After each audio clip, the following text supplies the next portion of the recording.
Good morning students, I am Ashutosh and you are welcome to my YouTube channel Innovative Ashutosh। बच्चों, आज हम शुरुआत करेंगे इन दो प्रश्नों से। सबसे पहला प्रश्न कि किस दर्पण की वक्रता त्रिज्या अनंत होती है, या फिर उसी को, ये इम्पोर्टेंट प्रश्न है, समतल दर्पण की वक्रता त्रिज्या कितनी होती है। मतलब एक प्लेन मिरर है, उसका रेडियस ऑफ कर्वेचर जो है वो कितना होगा। तो इसका आंसर होगा अनंत। इसका आंसर होगा अनंत। आप बोलेंगे ऐसा क्यों? क्योंकि जब ये प्लेन मिरर हो तो ये कितना बड़ा एक गोला होगा, जिसका कि केंद्र का ये कितने बड़े गोला का ये हिस्सा होगा। तो इससे तो एक बहुत बड़ा गोला लेना पड़ेगा, तब तो उसका एक पार्ट बनेगा, है ना, इसका। और इसीलिए इसका जो केंद्र बनेगा, इसको यदि गोला बनाना चाहें हम लोग, इसका जो केंद्र बनेगा वो बहुत दूर में बनेगा। इसलिए बोला जाता है कि समतल दर्पण जो प्लेन मिरर है उसकी वक्रता त्रिज्या अनंत होती है, मतलब इन्फिनिटी होती है। अब दूसरा प्रश्न है, ये भी इम्पोर्टेंट है कि दर्पण की फोकस दूरी मतलब फोकल लेंथ और वक्रता त्रिज्या मतलब रेडियस ऑफ कर्वेचर के बीच क्या रिलेशन होता है, क्या संबंध होता है।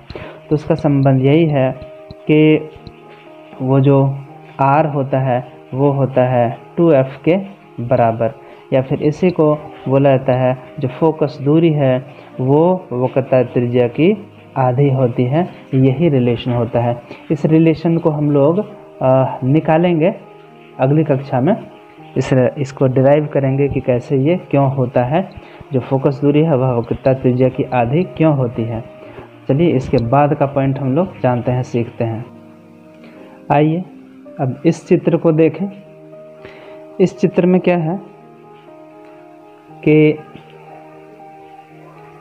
एक वस्तु है ए बी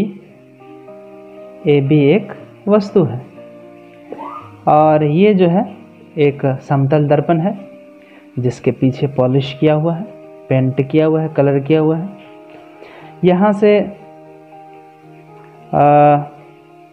प्रकाश किरणें इस वस्तु से निकलती हैं, है ना। मतलब किसी प्रकाश स्रोत से इस वस्तु पर प्रकाश किरणें गिरी हैं और वहाँ से टकराने के बाद फिर वो इस दर्पण पर आएगी।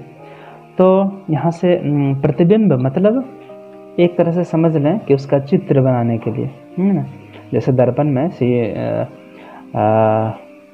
शीशे में चित्र बनता है ना, हाँ, तो उसको हम लोग प्रतिबिंब बोलते हैं। बिंब मतलब वस्तु और प्रतिबिंब मतलब उसकी एक तरह से छाया। ओके, तो ठीक है। ए भी एक वस्तु है, इससे दो प्रकाश किरणें की कल्पना हम लोग करते हैं। एक प्रकाश किरण जो एकदम सीधे ऐसे गई और जो सीधे जाती है और वो दर्पण से टकरा कर फिर वैसे ही वो वापस आ जाती है। ओके, ऐसे गई और वापस आ गए, क्योंकि ये उस पर परपेंडिकुलर गिरा। मतलब हो गया कि वह उस पर लंब रूप में गिरा है। टॉर्च जब आप सीधे लाइट पे, ये दर्पण पे गिराते हैं, आईना में गिराते हैं, तो क्या होता है, लाइट वापस उसी टॉर्च पर आ जाता है। ठीक उसी तरह तो हमें यहाँ से यदि हम फिर देखेंगे तो हम क्या देखेंगे कि जो वापस लौट रही है किरणें वो पीछे से कहीं से आ रही हैं, इस बिंदु से। ओके, इधर से। दूसरी प्रकाश किरण हमने कल्पना की जो तिरछी आई और तिरछा हमने वहाँ से किया, तो वो तिरछा ही वापस लौट जाती हैं उसी माध्यम में। तब इधर से हम लोग देखेंगे तो लगेगा कि ये वापस जो लाइट आ रहा है ये दर्पण के पीछे से कहीं पे आ रहा है। ये दोनों पीछे में प्रकाश जो आ रही है वो कहीं पे टकराते हुए महसूस प्रतीत होगी, लगेगा।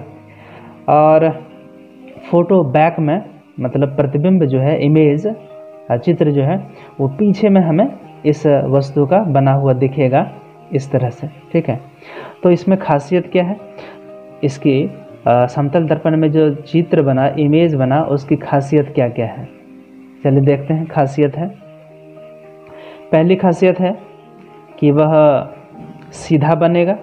मतलब इधर जिस तरह है, इधर आपका AB के रूप में है तो उधर भी ए बी के ही रूप में दिख रहा है। मतलब मान लीजिए आपका चित्र है, आपका माथा ऊपर है, पैर नीचे है, तो यहाँ भी माथा ऊपर ही रहेगा, पैर नीचे ही रहेगा। ऐसा नहीं कि माथा इधर ऊपर है तो इधर नीचे हो जाएगा, ऐसा कुछ नहीं है। ओके, दूसरी बात तो ये हो गया कि वो सीधा बनता है। दूसरा ये आभासी बनता है, मतलब ये चित्र जो है प्रतिबिंब दो तरह के होते हैं, एक होता है आभासी और एक होता है वास्तविक। जो वास्तविक प्रतिबिंब होता है उसको हम लोग पर्दे पे उतार सकते हैं, असली प्रतिबिंब को, ठीक है, लेकिन इस प्रतिबिंब को हम लोग पर्दे पर नहीं उतार सकते हैं। ओके, इसलिए इसको बोला जाता है आभासी प्रतिबिंब। तो ये आभासी है जो दर्पण के पीछे बनता है। तो ये दो खासियत हो गई। तीसरा यहाँ हम लोग लिखेंगे कि वो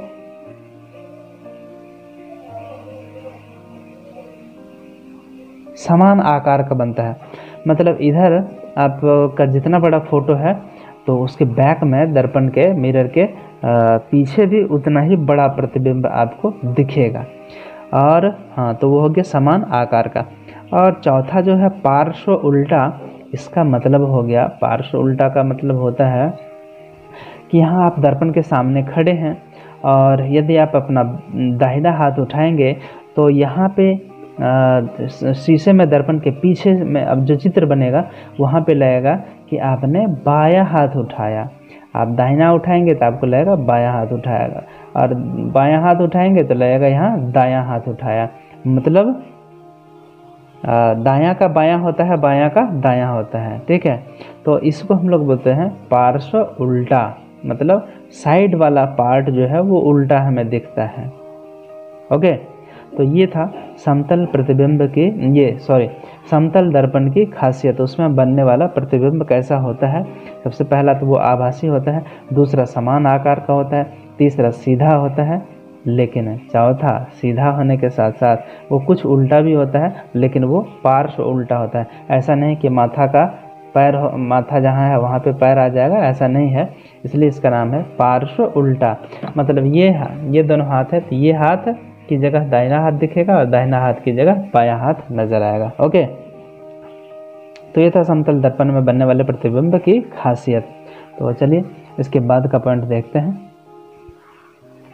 अगला पॉइंट है समतल दर्पण का उपयोग, यूज ऑफ प्लेन मिरर, कहाँ पे इसका होता है।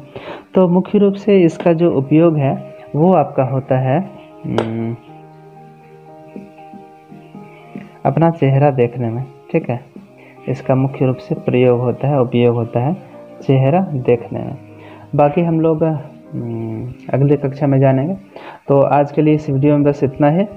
मिलते हैं अगली वीडियो में नए टॉपिक के साथ, तब तक के लिए धन्यवाद।